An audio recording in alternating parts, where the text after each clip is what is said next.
So I want to thank Senator Cruz for working together to hold this hearing. I appreciate him and his focus on these issues. I want to thank the witnesses for being here today. You all are in really important jobs and have taken time out to prepare for this hearing and to be here today. It's much appreciated for what I think is a vital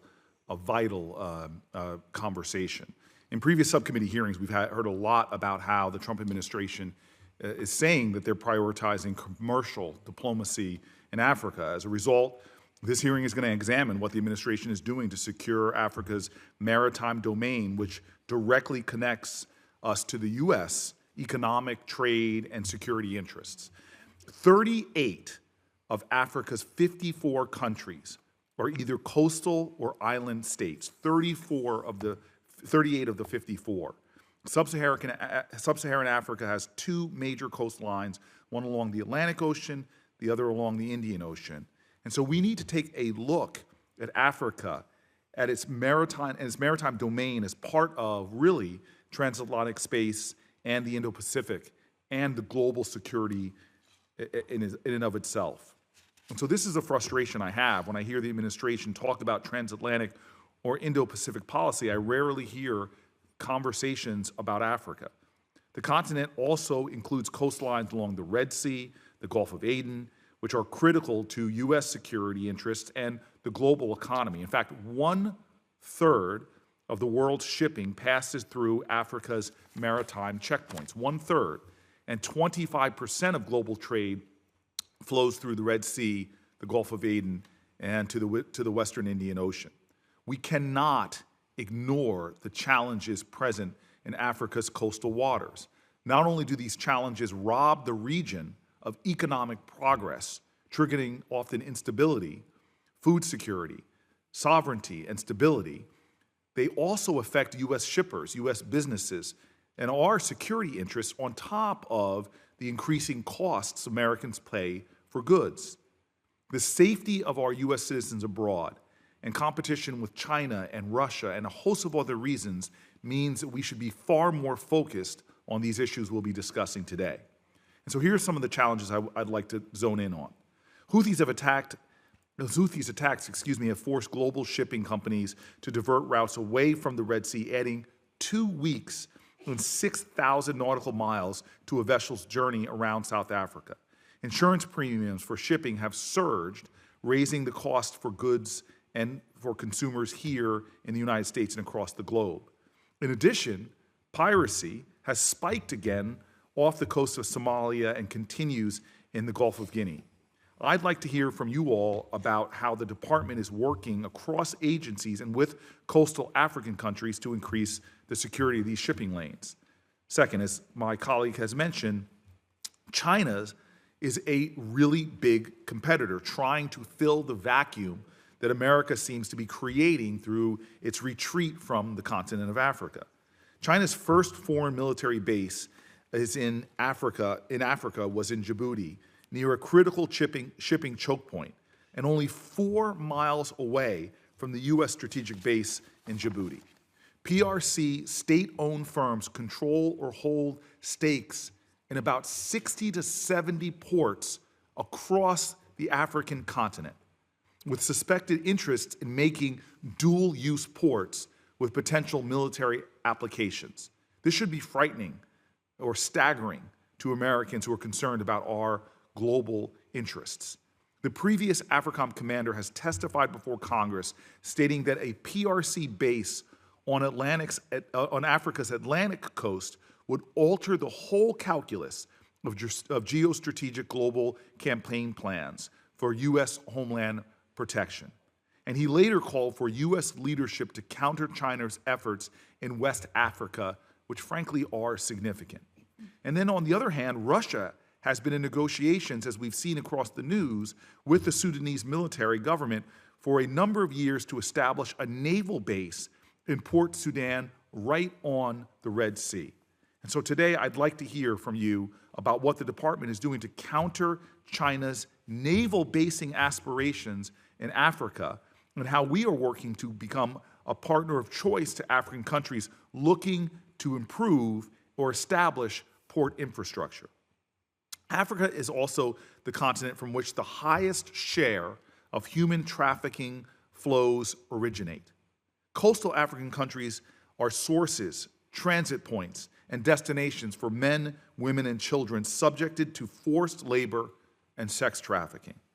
After the Trump administration's irresponsible decision to terminate a majority of U.S. foreign assistance programs, I'd really like to hear what the State Department's plan is, what they're going to do to help countries stop and prevent this grotesque level of human trafficking.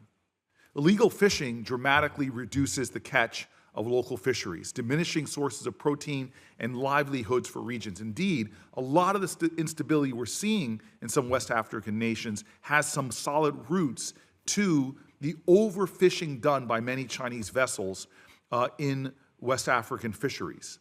Some estimates place annual losses to African coastal states due to illegal fishing to $2.3 to $3.3 billion. China maintains the largest distance water fishing fleet, with hundreds of vessels illegally fishing off the coast of West Africa, to devastating effects on the countries that are on that coast. I'd like to hear from you how the department is working to combat illegal fishing and support blue economies along the coast of Africa. This is vital not just to African interests, but to security interests in the region and U.S. economic interests. These cost-cutting issues don't fit neatly into any one bureau or office at the State Department, and they involve multiple U.S. departments and agencies, from state to DOD to the U.S. Coast Guard and development agencies like the Millennium Challenge Corporation and the Development Finance Corporation. As a result, the U.S. must have interagency strategies and tools to address the challenges related to Africa's maritime security. With a focus on commercial diplomacy at the State Department, I would have actually expected a plan, a strategy, a set of processes put forward to address these issues, these growing crises, these growing threats that further the administration's stated goals, that align what the administration says with the growing challenges we see on the continent because of this administration's withdrawal from its investments and strategic partnerships on the continent. There is no strategy that I have seen. The administration has terminated and defunded many of the bipartisan tools that my colleagues, including my former colleague, now the Secretary of State, have endorsed. For years now, I've worked on this committee with partners that understand that the growing strength, the growing population, the growing importance of the African continent demands from us a U.S. effective strategy. It is very sad and, in fact, tragic to see the administration offering none and yet pulling away from a continent that desperately needs American strength and, unfortunately, is creating a vacuum being filled by the Chinese and the Russians.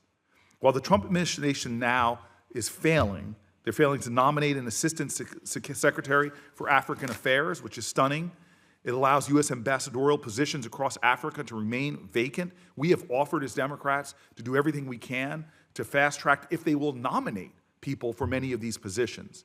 And then the reductions in force among State Department employees, the shutdowns of USAID, the terminating of a majority of U.S. foreign assistance to Africa, the drastically reducing of our tools, our collective expertise, and our present have made ground for China, Russia, and other malign actors to swoop in and undermine not just the stability of the continent today, but to undermine the stability in the future.